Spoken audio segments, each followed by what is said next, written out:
భద్రాద్రి కొత్తగూడెం జిల్లా చెర్ల మండలంలో తహసీల్దార్ కార్యాలయాన్ని ముట్టడించారు ఆదివాసీ యువకులు. కోయకుల ధృవీకరణ పత్రాలు జారీ చేయాలి అంటూ పెద్ద ఎత్తున ఉద్యమం చేపట్టారు. 18 వలస ఆదివాసీ గ్రామాలకు చెందిన యువకులు ధర్నా కార్యక్రమంలో పాల్గొన్నారు. వెంకట చెరువు గ్రామానికి చెందిన వారికి కుల ధృవీకరణ పత్రాలు జారీ చేయడంపై తహసీల్దార్ శ్రీనివాస్ను నిలదీశారు. తమకు కుల ధృవీకరణ పత్రాలు జారీ చేయకపోతే ఉద్యమం చేపడతామని ప్రభుత్వాన్ని హెచ్చరించారు ఆదివాసీ యువకులు.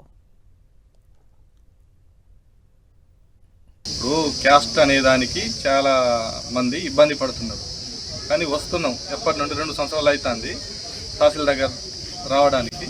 కానీ కోర్టు కూడా పిటిషన్ ఇచ్చింది, కానీ పైకి పంపుతామనేసి అంటున్నారు తప్ప మాకు సమాధానం అనేది ఏమీ చెప్పట్లేదు. తహసీల్ దగ్గరకు వచ్చినప్పుడల్లా పైకి పంపించాం బాబు, పైకి పంపించాం బాబు అనేసి అంటున్నారు తప్ప ఏ విషయం అనేది, ఏ కారణం అనేది చెప్పట్లేదు. కానీ అందరినీ సమానంగా చూడాల్సిన తహసీల్దార్ గారు కొంతమందికి ఏమో ఇచ్చుకుంటూ పోతాడు.